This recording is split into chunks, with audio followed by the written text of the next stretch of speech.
I'm sure a lot of you guys remember the old ceremonial hunting tradition of eating the heart out of the first animal you kill. Meat from those organs are among the most nutrient-rich foods on the planet. You can get those same benefits your ancestors craved via convenient daily capsules from Heart and Soil. Find out more at heartandsoil.co. And remember, use code MeatEater for 10% off your purchase. There's nothing like snook hook sets at dawn or catching a tarpon in the moonlight. Find your next fishing trip made easy on fishingbooker.com and experience the magic of the Sunshine State or any other destination on your fishing bucket list. Book a blue water adventure in search of sailfish or go snapper fishing with the kids. With over 6,000 captains and trips to choose from, planning your next one just got a whole lot easier. Download the Fishing Booker app on the Google Play or App Store or visit them online at fishingbooker.com to book your trip today.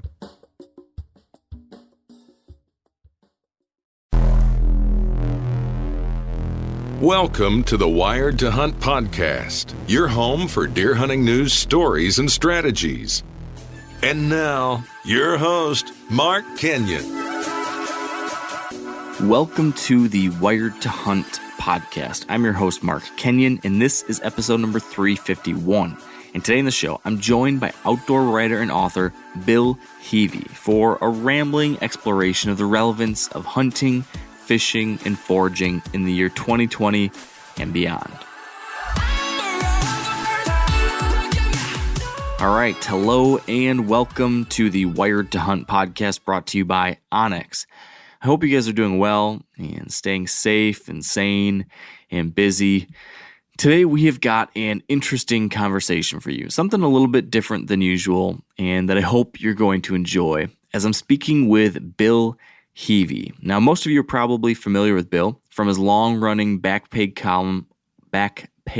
column is what I'm trying to say, over at Field and Stream. It's called A Sportsman's Life.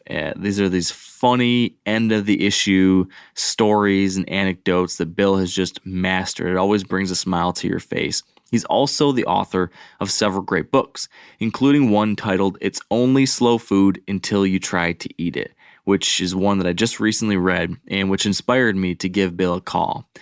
Bill is a funny, insightful, and brutally honest writer. And if you've heard episode number 213 of this podcast, which Bill was a guest on, you know he's also a really interesting guy to chat with. So for that reason, it seemed that, given everything that's going on right now, Bill would be a good person to speak with.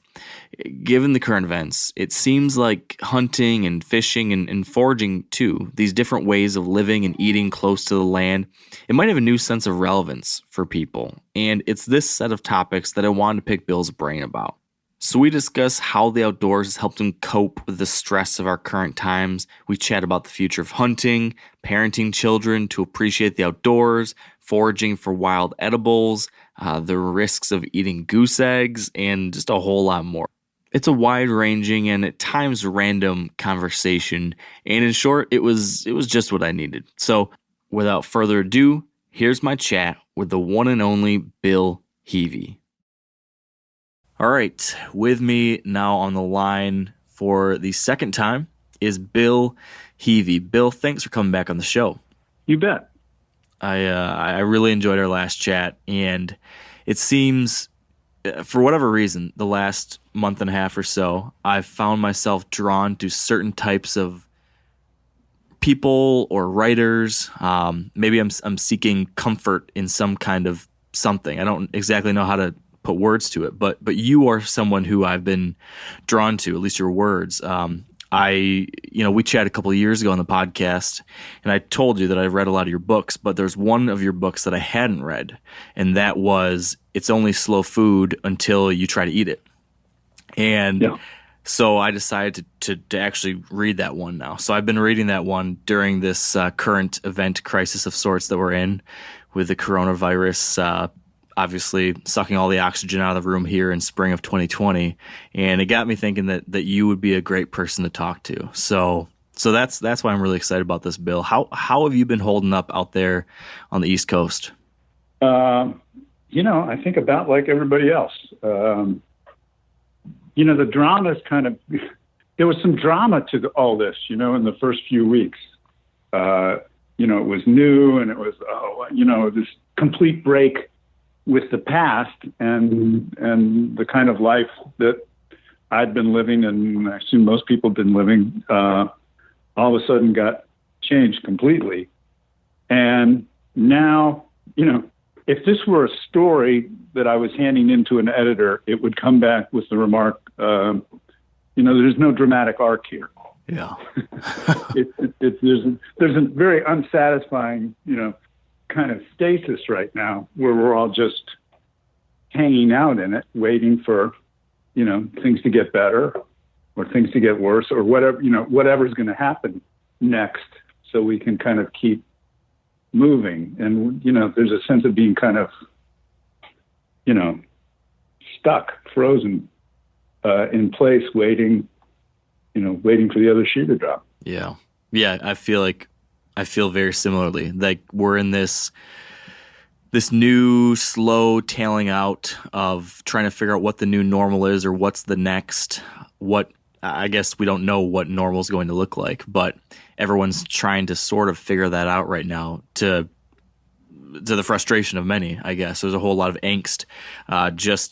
Just yesterday in my home state here in Michigan, a bunch of protesters stormed our Capitol, and we're seeing that all over the country. So there's the health crisis, there's the concerns around the economy, and it's uncertain times, that's for sure. What have you been doing during this time of lockdown and quarantine? I got to believe it's got to be particularly something where you're at, right there near Washington, D.C.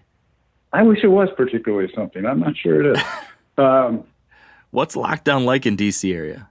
I'm not sure I can even speak to D.C. area. I can speak for me because, D.C. area is like any other area, is, composed of a million people who are all in lockdown and whose worlds shrink to, the 1, 2, 3, however many people we're seeing. So, I've been taking a lot of walks. I can't go to the gym anymore, which is a great loss for me because that's one of the ways I kind of get outside my head, was to just go to the gym and, even if it was getting on a treadmill,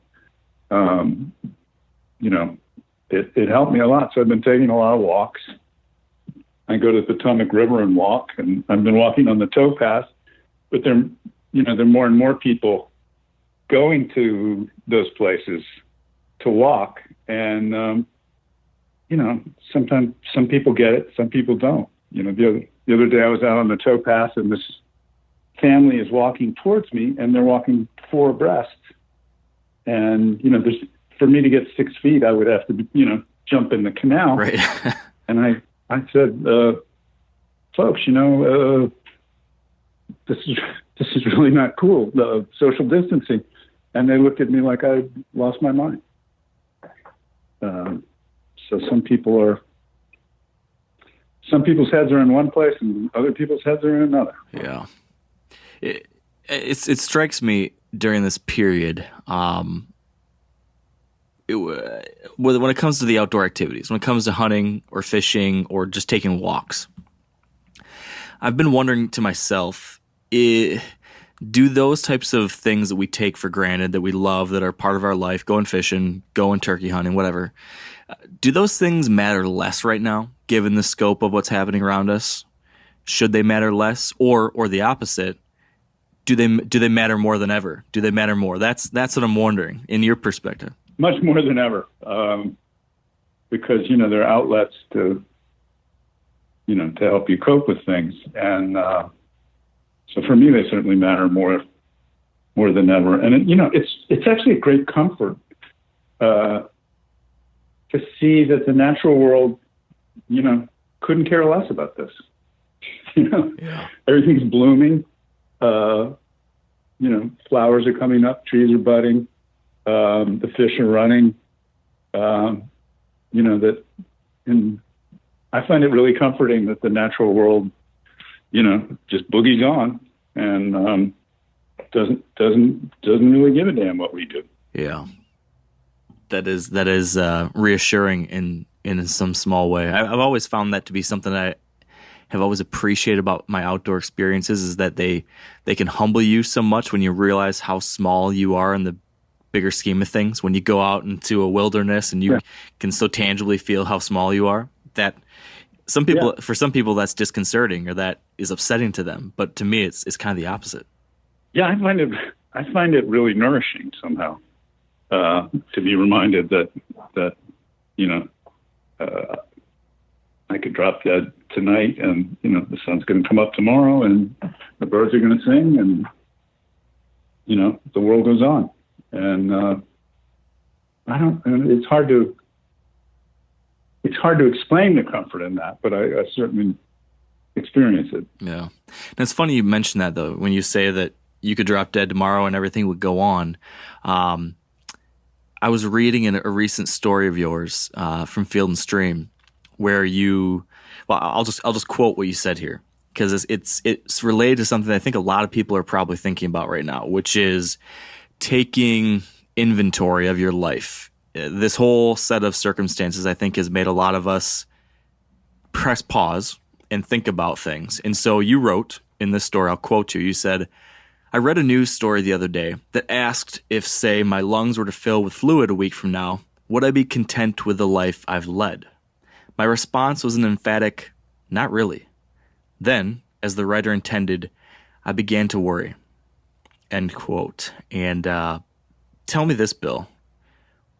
What are you worried about? What would you want to have done or still do when it comes to, obviously I don't want to pry into personal things, but when it comes to hunting or fishing or the outdoors or anything like that, what else do you still want to get done?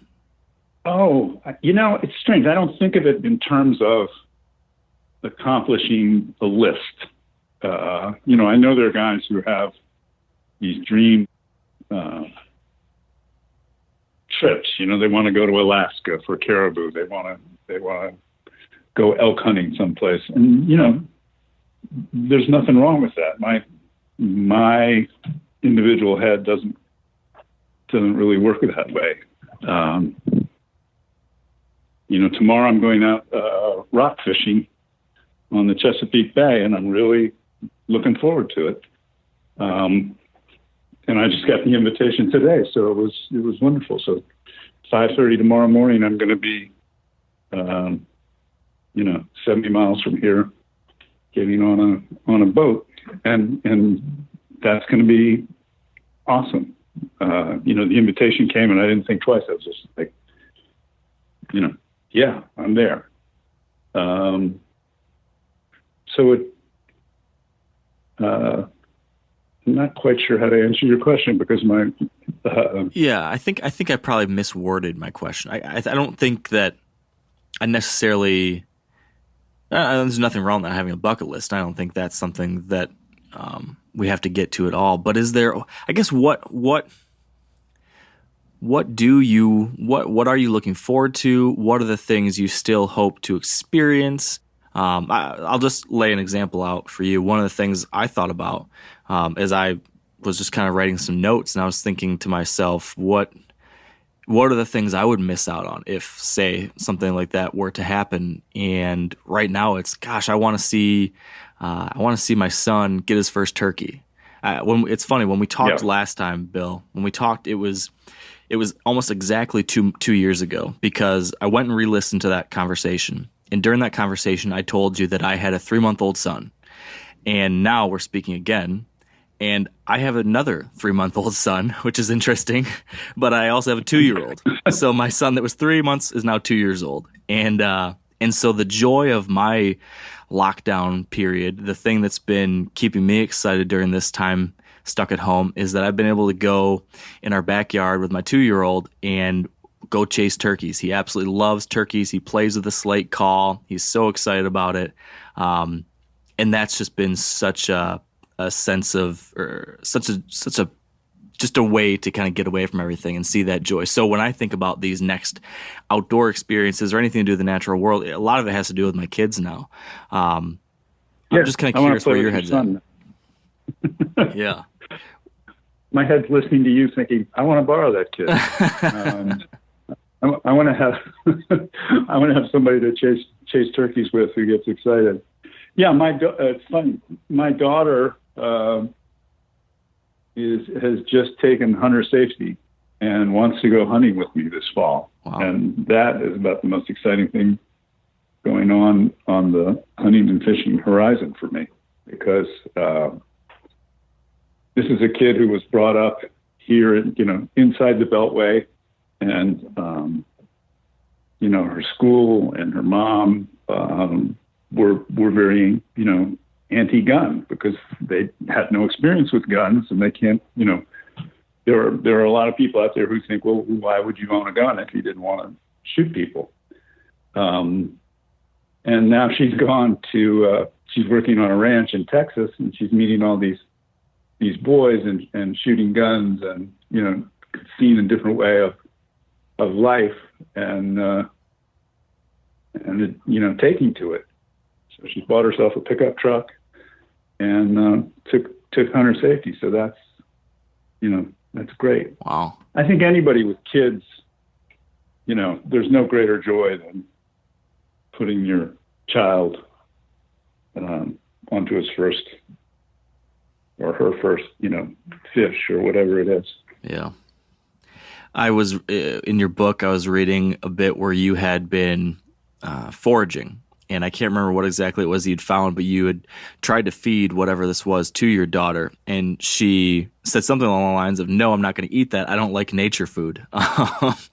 Is that, has she grown from that too? I hope so.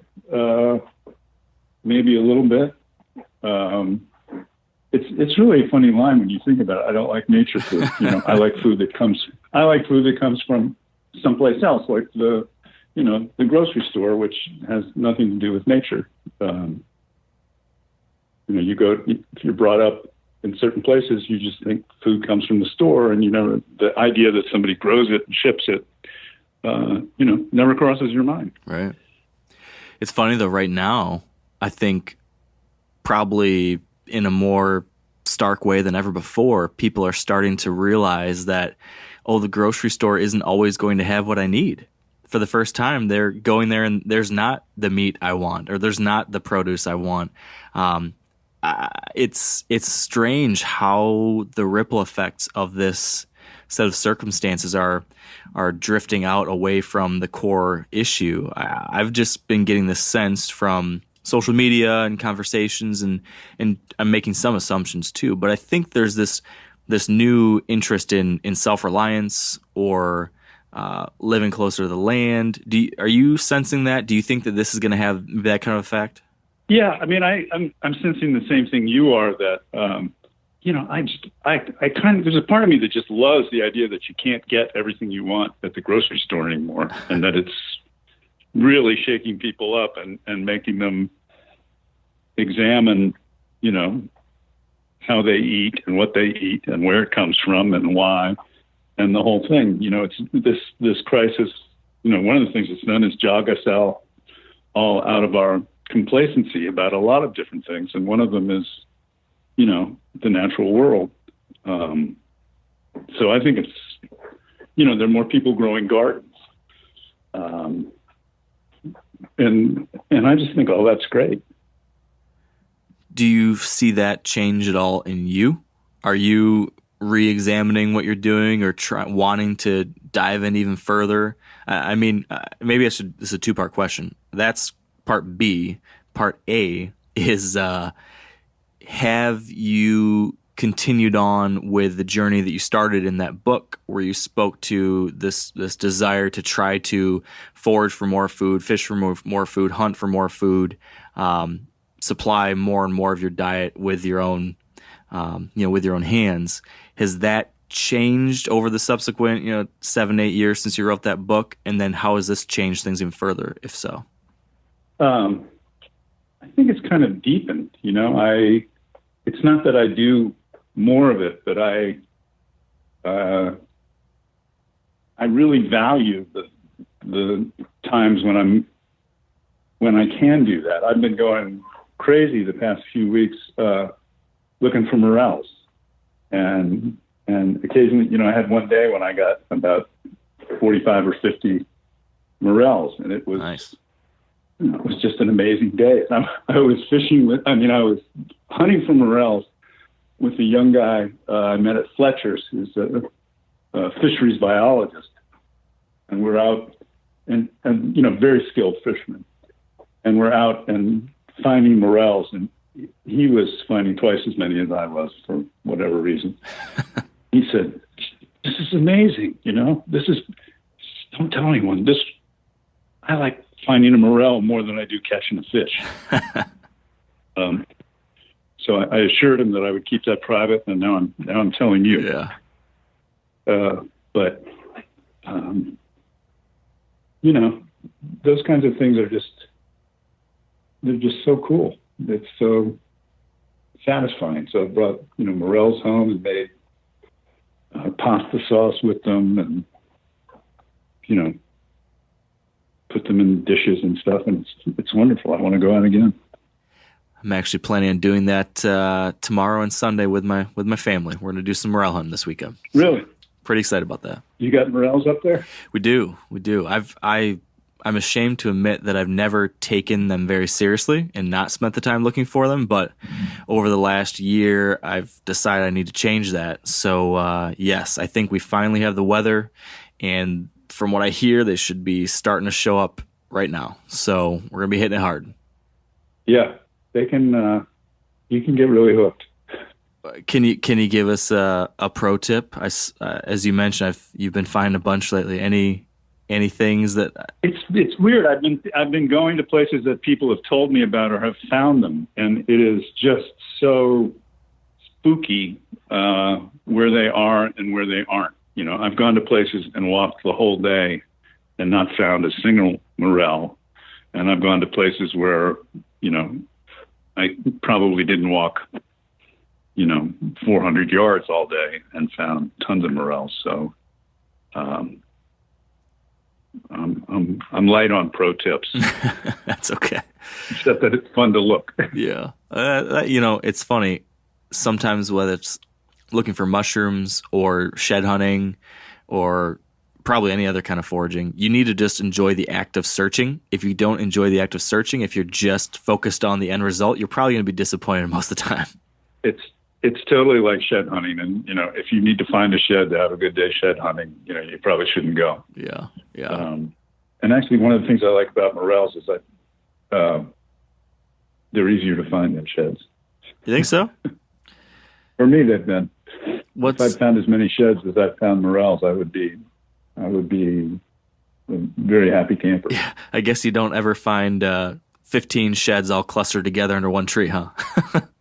No, they don't. I wish, though. Wouldn't that be nice? If deer decided to cooperate and I'm going to go shed over here. Yeah. These guys are looking for it. That would be pretty great. So you're looking for mushrooms. Is there anything else that you still forage? Because I was just reading the other night about how you had tried to forage from your lawn and put together a salad from all the various weeds and greens in your yard. And I'd read about cattails you were eating. Has any of that carried over? Do you forage for anything else? Every once in a while, when the dandelions first started coming up, I would get dandelion leaves and saute them. And I like them for breakfast with eggs. So that was really good. How do you do that? Just which parts are you using? Well, you're using the leaves, and what you want are what's known as the basal rosette. So you go to the center of the plant, and what you really want are the young, small, tender leaves that grow in the center. And as you go out from that, they get tougher and more bitter. And by the time the plants have been up for a while, they get real bitter, which is, this is nature's way of protecting the plant, to put stuff in it that makes it so that certain animals don't eat as much of them. Right. I've been looking into more and more of this whole foraging idea, and it does seem a little intimidating. Even mushrooms, it seems like if you eat the wrong one, it could kill you. But as I've been looking into it, it seems to be there's some staples. For example, a friend of mine on a recent podcast talked about the foolproof 4 mushrooms that, there's these 4 that are safe, they're easy to find, they're great. If I was going to pick up foraging other things, greens or something like that, is there a foolproof 4 of anything else out in nature that I could be adding to my diet? Or if I'm locked down because of coronavirus and I need to spice up the refrigerator, is there a handful of things that you've learned about? Yeah. Well, let's see. You're putting me on the spot here. It's my job. I love to go out and get, wine berries, which are kind of, they're like wild raspberries. And those grow pretty well around here. Most places there are berries that get ripe in, a few weeks or a month or more from now. I love going out for pawpaws in the fall. It's usually in mid-September, and they tend to grow along rivers. They're all over the east, but not exclusively. And they, from Canada to Louisiana, and those are wonderful. It's the biggest New World fruit, and it has this amazingly tropical taste. The first time you eat one, you can't really believe that it grows. Around the first time I had one, I couldn't believe it was a local fruit because it just tasted so much like, mango and banana. Huh. And I love those. But, with a lot of forage things, there's people who have all these recipes for pawpaw, and I've always thought the best way to eat them is just, right under the tree where you find them. Just take a pocket knife, peel the skin off, and just enjoy it. It's almost,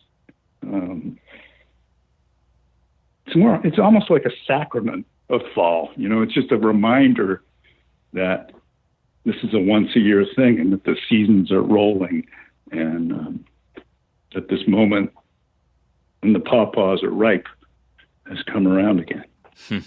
Yeah. I've always thought the best spice is the scene. Like there's so many meals that you can look back on and say, oh, that was the best meal I could ever imagine. And you think about the food itself, and it probably wasn't, tangibly that much better than something you ate at home or at a restaurant, but it was because you were on that mountain, or it was because you were, by that tree or by that river. Those meals just seem to be saturated with something different.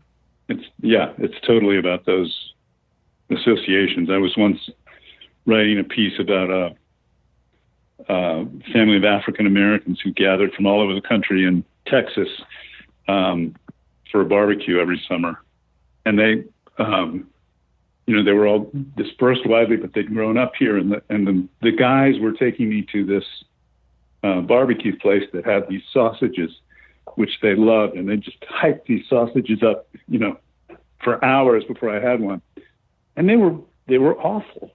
But these guys loved them, and I realized what they're tasting. They're not really tasting the sausages; they're tasting their use again. Yeah, and that made them wonderful. Do you have anything like that in your life? A meal or a food or something that you have associated with some past memory or place or something that if you took me to eat it, I probably wouldn't be too impressed? Well, I was a suburbs kid, so it would be, McDonald's or something. Well, okay, you're right. I wouldn't be impressed. Yeah, you would. I'm not impressed. So I wish I had some magical, touchstone food I could tell you about and gush about, but I don't. I think as I try to answer my own question, as I just popped in my mind, and I thought back to. Well, I grew up in a family that hunted and fished, but it was a very there's a lot of enthusiasm. There's very little expertise, I guess might be a way to put it. We kind of just follow the very traditional Michigan. You head out, you sit next to a tree and shoot the first thing you see.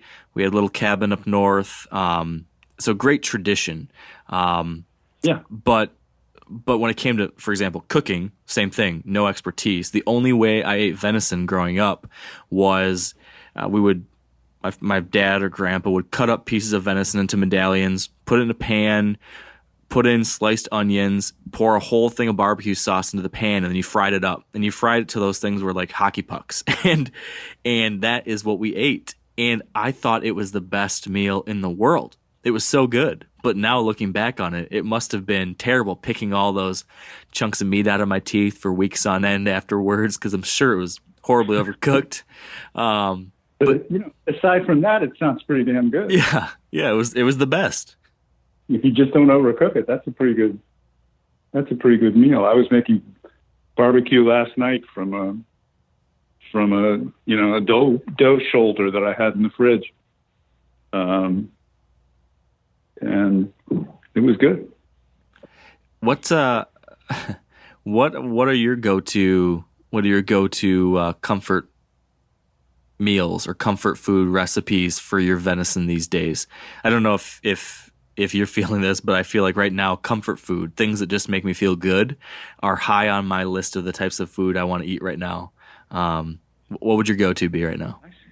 I like making barbecue, and as it happens, it turns out to be a plug for you, because the recipe I found was on Meat Eater. Hey, perfect.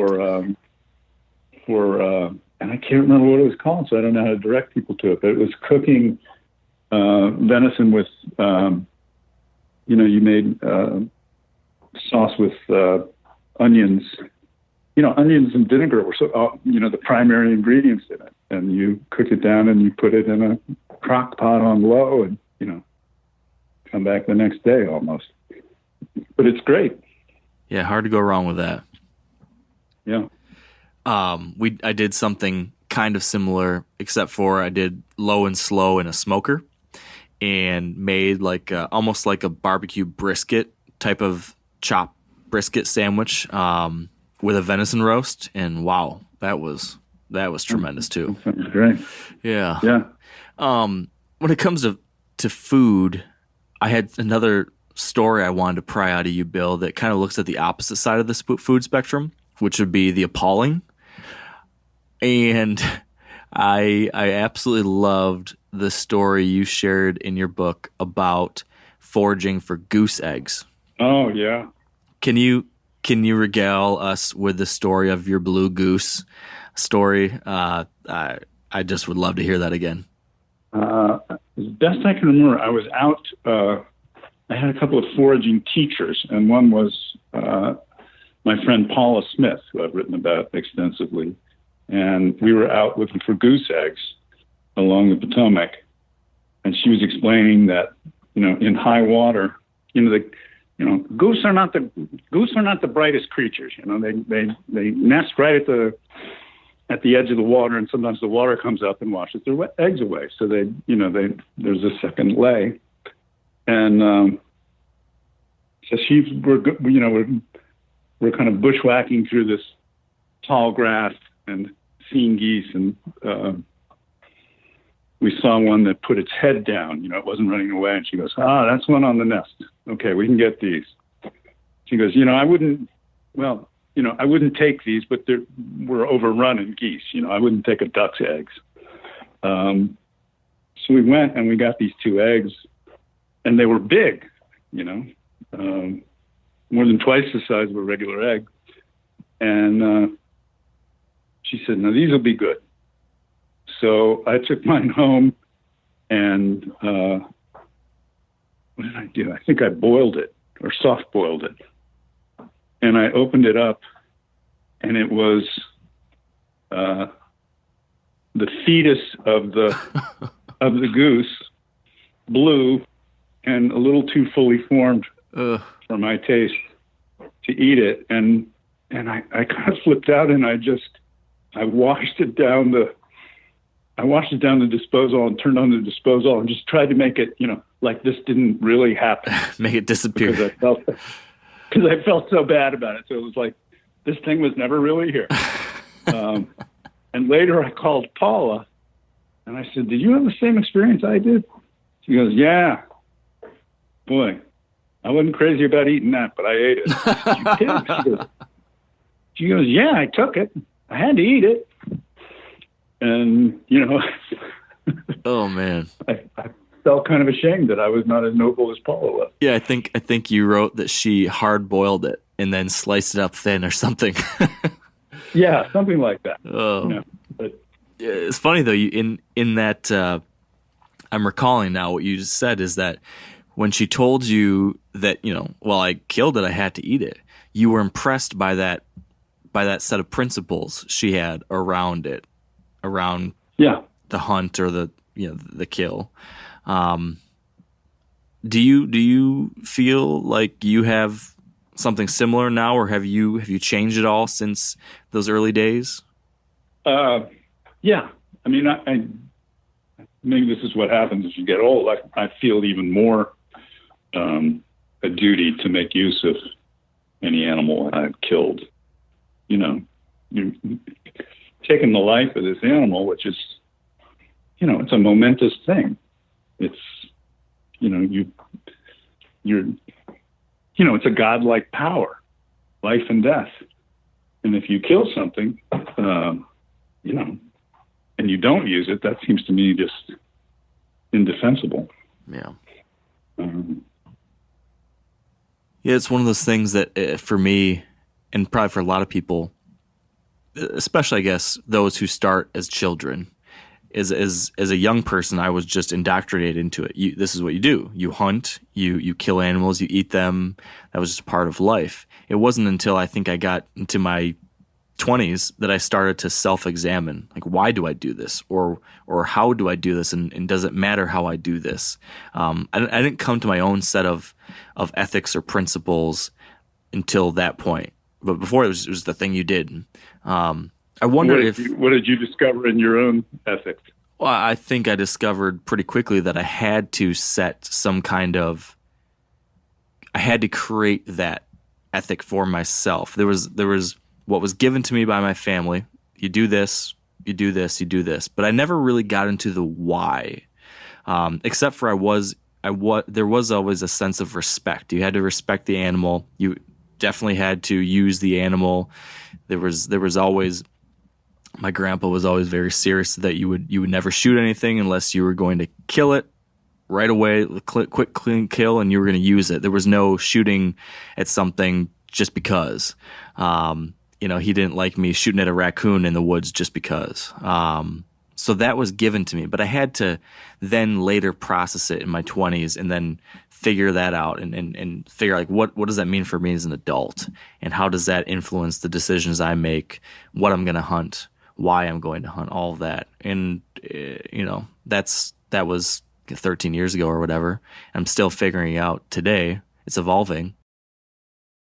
Now, a lot of you guys are familiar with the old hunting tradition of eating, some organ, the heart or a chunk of liver off the first animal you kill. I had that when I was a little kid, and it was a big deal. Organ meats were always prized by frontier people who knew the importance of getting a lot of different minerals and nutrients. And as often is the case, those guys were onto something, because organs are among the most nutrient-rich foods on the planet. And you can get the same benefits your ancestors craved via convenient daily capsules from Heart and Soil, made exclusively from regeneratively raised, grass-fed, and finished cattle. Heart and Soil's unique freeze-drying process means all those important nutrients are trapped in, ensuring you experience every one of the benefits of nature's superfood in a clean, convenient, taste-free capsule. Find out more at heartandsoil.co. And make sure to use code MeatEater for 10% off your purchase. That's heartandsoil.co. Use the code MeatEater. We've all seen plenty of gadgets and fads come and go, but here's one product that stood the test of time: Seafoam Motor Treatment.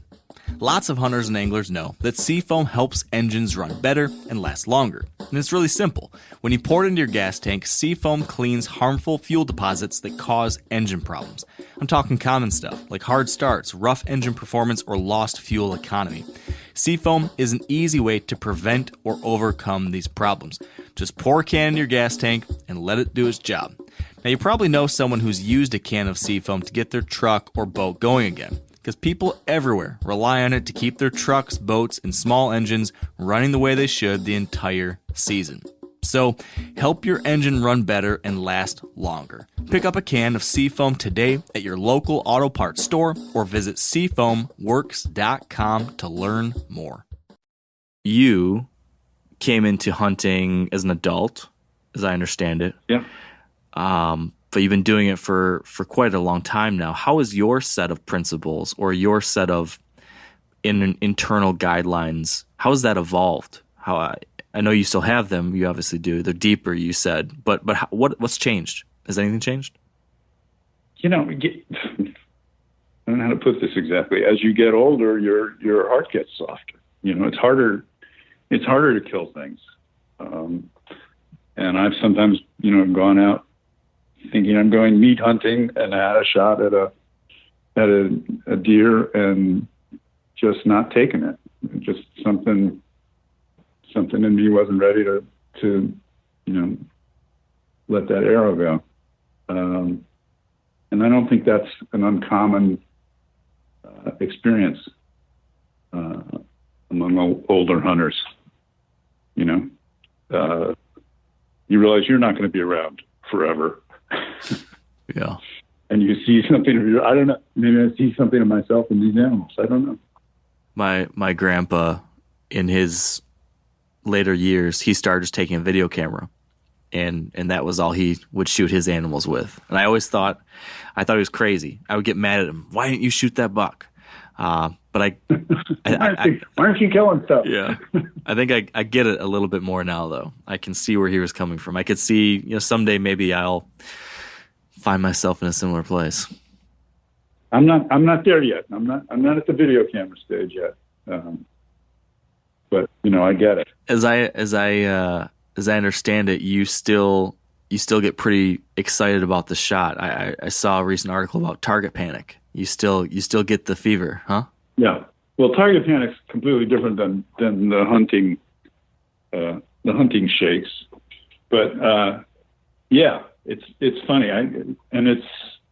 I cannot even be thinking about getting excited about a deer. Maybe I've been out hunting a couple of days and I haven't seen one, and a deer, walks within range, and my legs just start shaking. It's not even, it has nothing to do with my brain whatsoever. How are you dealing with that? Well, you hope the deer's long. I hope the deer is going to be around long enough for me to get some control of that. But, I also love that I still have that reaction. It tells me I'm alive. Yeah. It's a great that you can be that moved by an animal. I think is something to be thankful for. Yeah. Very true. It's funny, that kind of experience is so relatively unique to something like hunting. I think that's one of the things that draws so many of us to it and keeps us so hooked on it. But then you see, so many other folks across the country or the world are pulled in these other directions with, the video games, TV shows, whatever it is. There's so many different distractions out there, these different things that can fill your time. But then you see something like hunting, and you and I know, like, you're missing out. There's something so special that you're missing out on while you're filling your head full of Netflix. Do you? I can't believe there's a video game that makes anybody's legs shake. Right. So with that being the case, do you ever worry that hunting is becoming irrelevant to people? Is hunting relevant today? How do you feel about that? I certainly have my thoughts, but I mean, it's very relevant to me, and I think there will always be people to whom it speaks. I don't think hunting will ever go away. We're hardwired for it. Our species hunted for 99% of our time on this planet. We lived and died by our skills as hunters, and I think we're hardwired for that. But it's true that if you don't get exposed to it, you never know. You never know that. The first time I killed a deer was with a bow and arrow, and as soon as I'd done it, I was just flooded by all these chemicals and emotions, and I had this really distinct sense that what I was feeling was not unique to me. It was an ancestral memory, a kind of circuitry that's latent in all of us, but you don't know that until you activate it. And otherwise it's just, you're not even aware it's there. I 100% can relate to that. And I wonder, have you thought at all about, or worried or hoped at all about your daughter's experience with that possibly coming up if she's able to follow through and go on a hunt? I would, yeah. I fervently hope that she will have the same experience, and at the same time, I realize that I have about no control over that.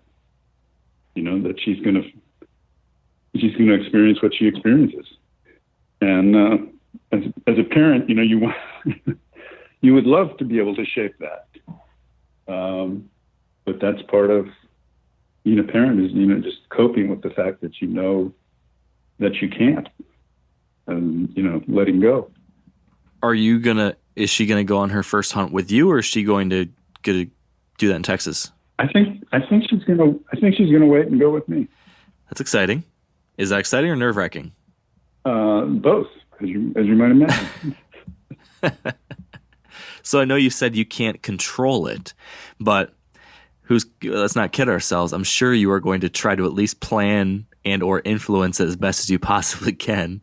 How do you, I don't know, do you have something envisioned already? Do you have some kind of idea?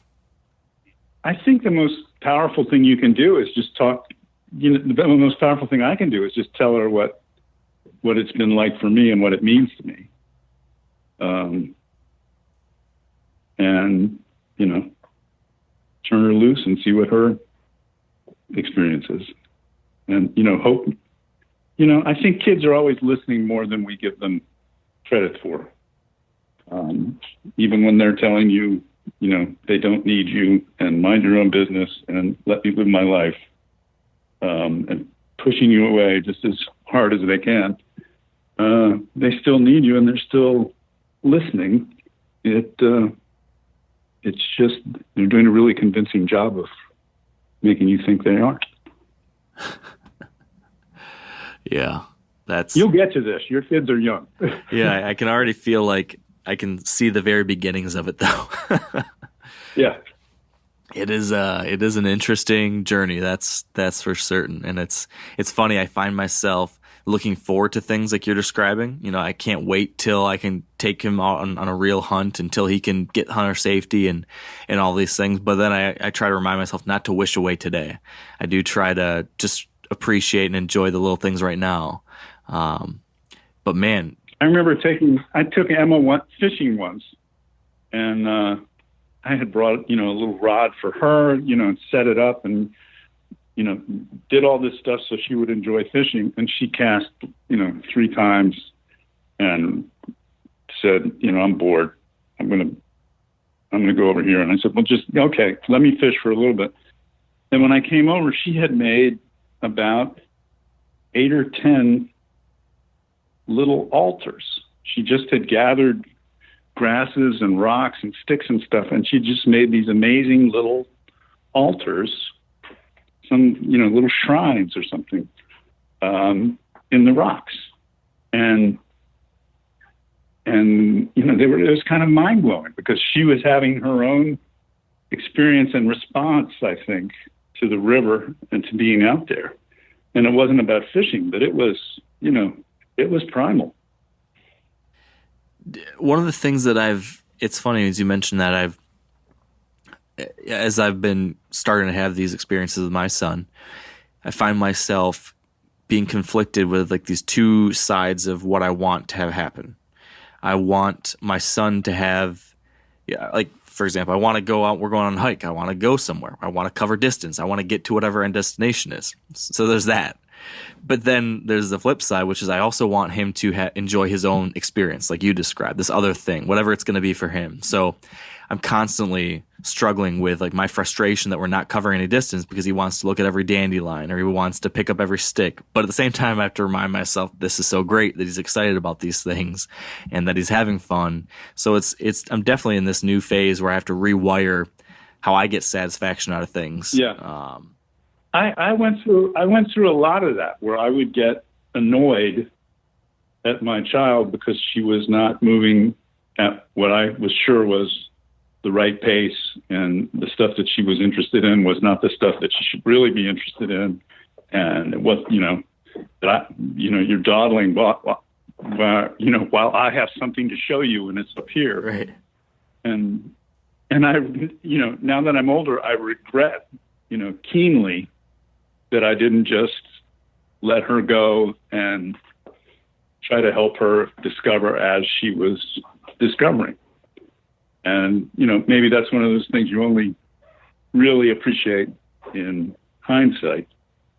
But, I'd love if I could go back and change some of the ways I acted.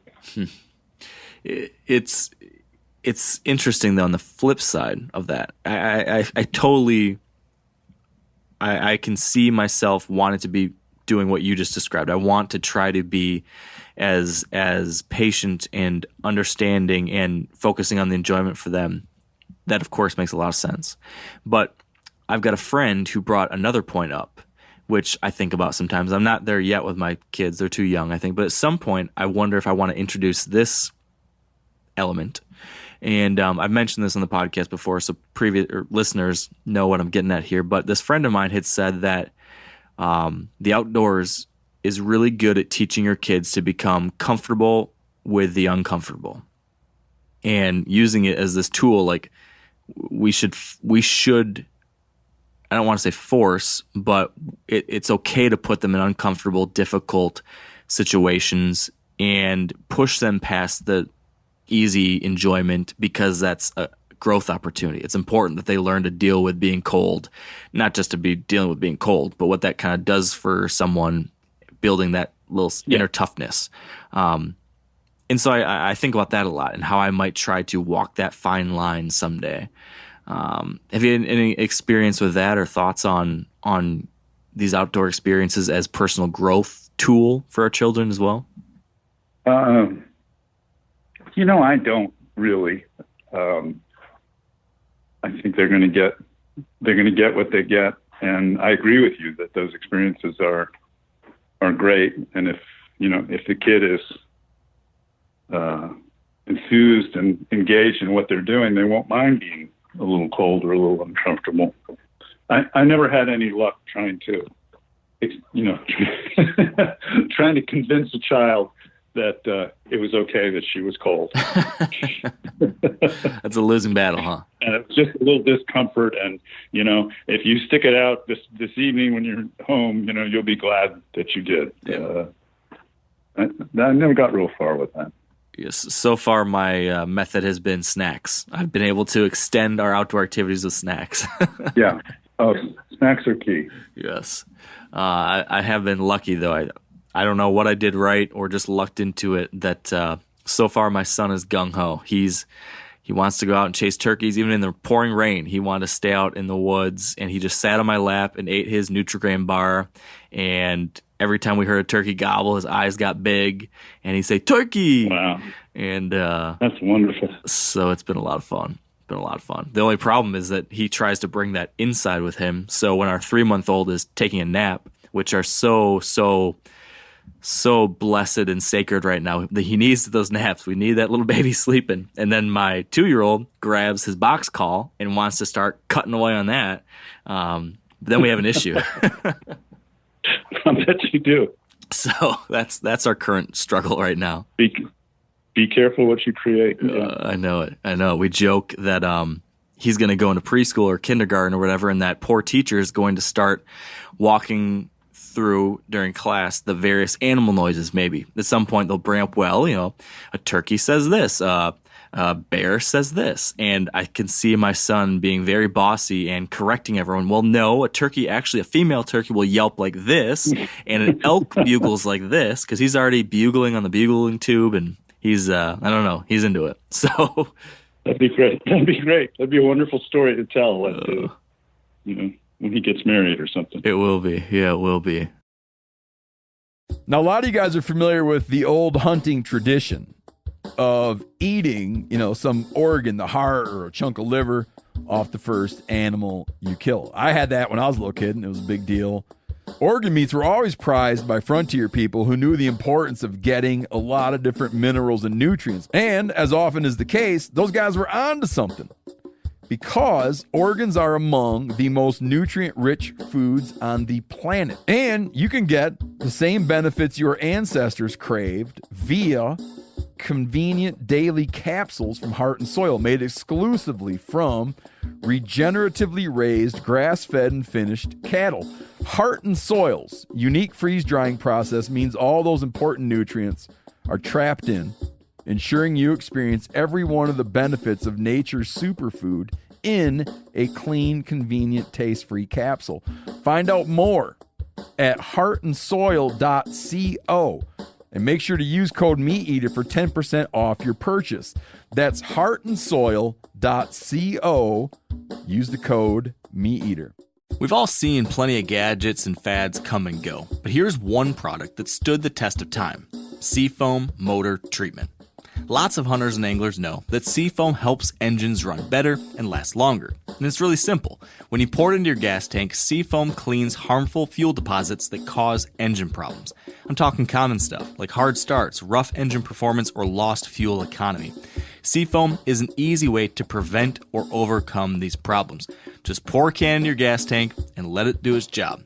Now, you probably know someone who's used a can of Seafoam to get their truck or boat going again, because people everywhere rely on it to keep their trucks, boats, and small engines running the way they should the entire season. So, help your engine run better and last longer. Pick up a can of Seafoam today at your local auto parts store, or visit seafoamworks.com to learn more. I'm in this point now with my hunting and fishing where, as a kid I was just into it, and then as a teenager I was trying to get good at it, trying to figure it out, just the basics, like how do I kill a deer, how do I catch fish, and then in my 20s it was how do I catch a bunch of fish, and how do I get good at deer hunting and kill a big buck or an old buck or something like that.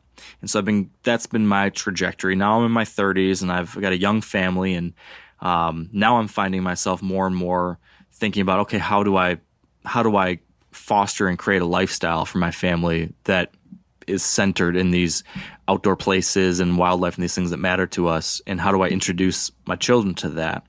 So that's where I am in my kind of outdoor journey. Where are you, Bill? What are the things that are mattering to you now and in the future? Well, I referred to this before, but there's nothing more satisfying than putting a kid, on his first fish, or helping a kid enjoy the outdoors. That becomes much more fulfilling than anything I could catch or kill. And other than that, it's just, it's the experience I really value the experience of being out there, just being part of the cycle, being a witness to it, getting to see the year just going on the way seasons have always gone, and always will if we don't screw things up too much. Yeah. Do you have anything coming up that you're particularly looking forward to, if assuming we can do the things we're hoping we can do in the coming months? Anything that you're particularly pointing your mind towards? Well, I'm very excited to be going rock fishing tomorrow. I'm going to get out and start shooting and getting ready for deer season, which is kind of, it's kind of like Christmas to me.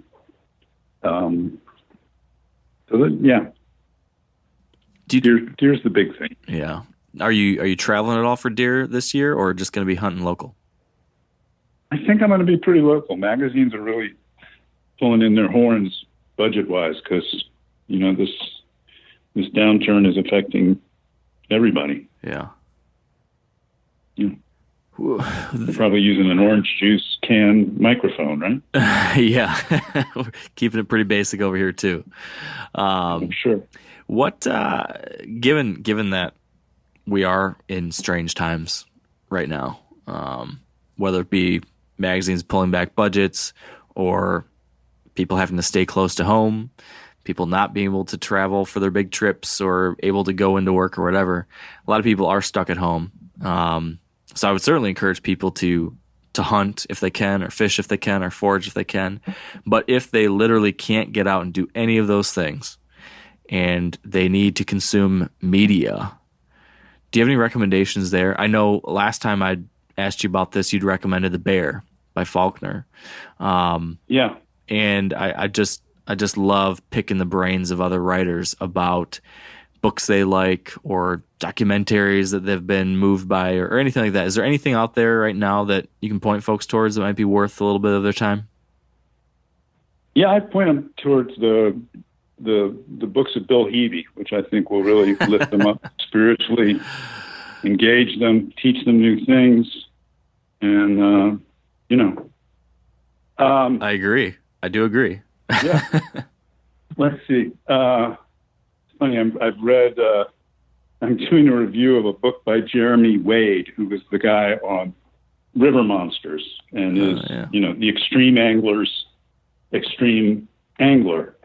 But, and he wrote this book trying to take you into his mindset as he goes after these fish. And in that he succeeds, he shows you his mindset. And the only problem is his mindset is really, to me, is really dull because he's not fishing. He thinks, the idea of sport is unhelpful. He's trying to catch these fish for his TV show, no fin, no fee. And so it's, he fishes as if his life depends on every situation, and he's always using the heaviest gear, gear appropriate to catching the biggest fish that he can possibly catch in a given situation, and reducing all human error. And, and it just reduces fishing to this kind of brutal science. And, the guy's has huge success. But, I'm not sure how much fun he has. Yeah. So we wouldn't read that book. Wouldn't read that one. I'd love to get out and catch some bluegills. It's funny you bring that up because it is a weird line we walk though. And I'm pivoting off of the media thing and back to what you just described because it applies to a lot of things. It applies to hunting, it applies to fishing. So the idea that he just wants to catch the fish is somehow off-putting.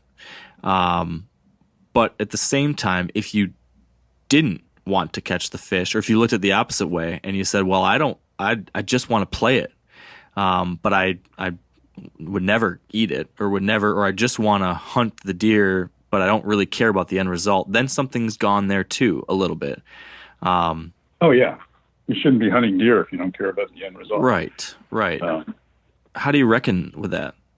Well, I want to catch fish and I want to shoot deer, but my day in the woods, I can have a pretty good day and not shoot a deer or catch a fish. Although it's harder with fish, I have to say. If I don't catch anything, that's a harder day. You can always release a fish. That's true. Do you have any qualms with catch and release fishing at all? There's some folks that I know that have taken stances against it in that it's kind of playing with your food. I catch and release. It does, it does bother me a little bit. It seems to me that, I'm not saying I'm right. I'm just saying that it bothers me a little bit that the idea of that I'm out there and, kind of inflicting trauma on this fish, to some degree, I have no idea to what degree, for my own amusement. It seems all sort of cleaner and more honest if you're catching fish to feed yourself. Although, if that's all we did, a lot of rivers and streams would soon be devoid of fish. Yeah. Yeah, it's funny. I've thought the same thing, but it hasn't kept me from catch and release fishing. But it's true. It's if you went the opposite too far, what you just described would happen. Then we wouldn't have the resource at all if you kept everything. So it's interesting though. It's this weird thing that I think that across all of these consumptive activities, you have to constantly wrestle with. I guess if you get to the point where you start thinking about these things, like I did in my 20s, you start wrestling with the what am I doings and the why am I doing it and the how I'm doing it. And it is a funny thing when you rationalize that, okay, I'm hunting to eat. I want to kill a deer to eat it, but then you self-impose different restrictions on yourself that make it harder to get the thing that you eat. So you go from, I don't want to use a gun now, I'm going to use a bow, or then you start using traditional gear. And there's an argument that can be said that someone might look at that and say, oh, it's more ethical to bow hunt because it's harder. You're making it more difficult for you, so it's easier for the deer to get away. Or you can make the opposite argument, which is, no, it's less ethical to bow hunt because there's a greater chance of you wounding the deer, and it's not as quick of a death. And there's all these weird ethical, moral dilemmas, fine lines. And I don't know. I kind of think that one of the greatest things, maybe the greatest thing about hunting, is that there's no audience. You're the one who decides those things, and every hunter decides what's right for him. And I try to stay away from ethical arguments as if there is, a right or wrong. The wonderful thing about hunting is the moral complexity of what you're doing. The fact that it's not black and white, and that there's nobody else telling you, what to do. And there's so few areas of our lives where we have that freedom. And of course, with that freedom is, responsibility for what you choose to do. And how you're going to live with it. Yeah. Which I think are, is fantastic. Yeah, it seems to me it's the process of having to go through that kind of murky swamp of the interior of your mind to figure that out for yourself. There's I don't know if it's joy or accomplishment, or there's something there that is satisfying. There's something healthy about it and something good about it, and I don't know what it is either. Yeah, and I'm hesitant to try to put a label on it, but I know it's important. Yeah, you might be hesitant to do this. You just said that you like to avoid any kind of ethical or moral stance that you pointing it to someone else.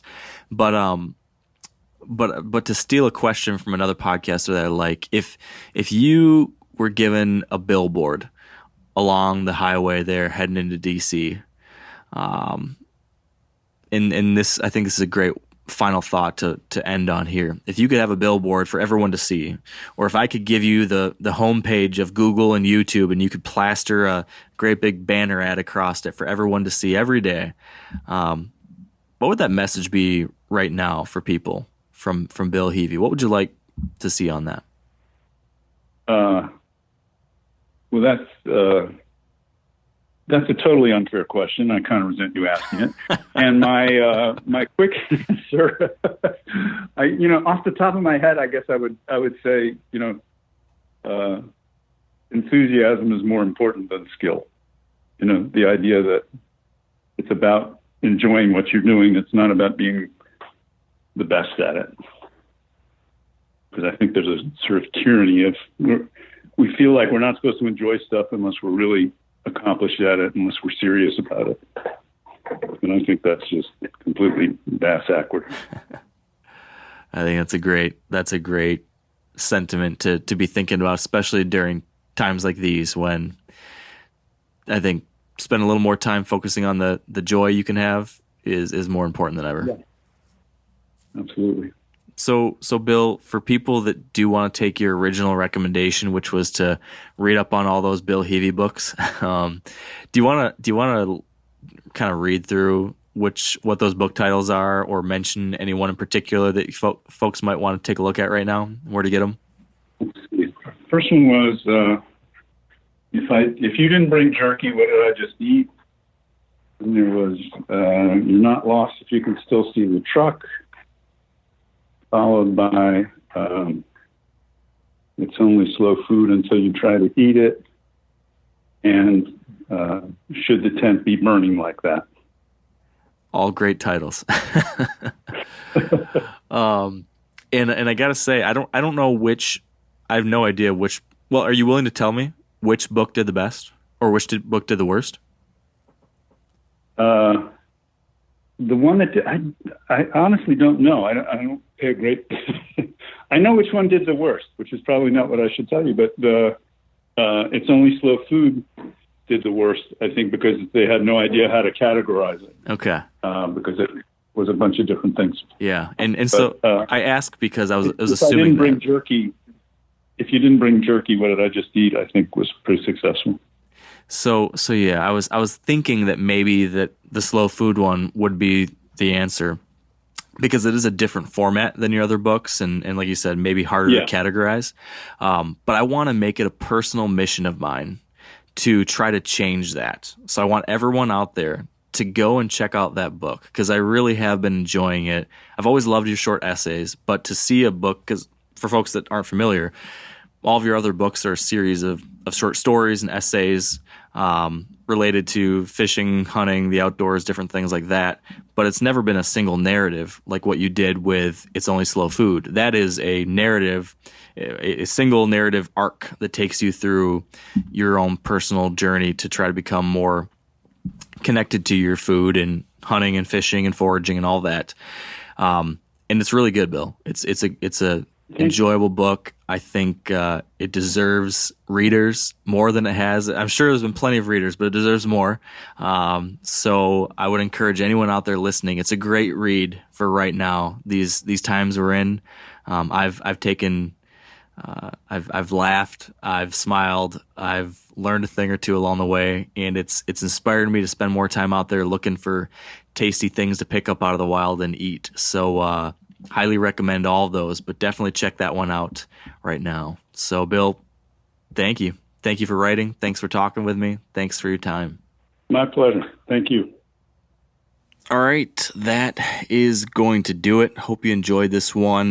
Like I mentioned at the end, highly recommend Bill's books. Now's a great time to do some reading, so pick those up. If you haven't already picked up That Wild Country, my recently published book, I'd recommend you check that one out too.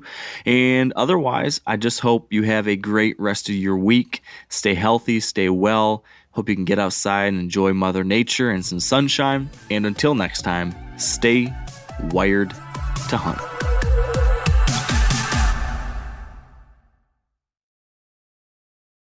I'm sure a lot of you guys remember the old ceremonial hunting tradition of eating the heart out of the first animal you kill.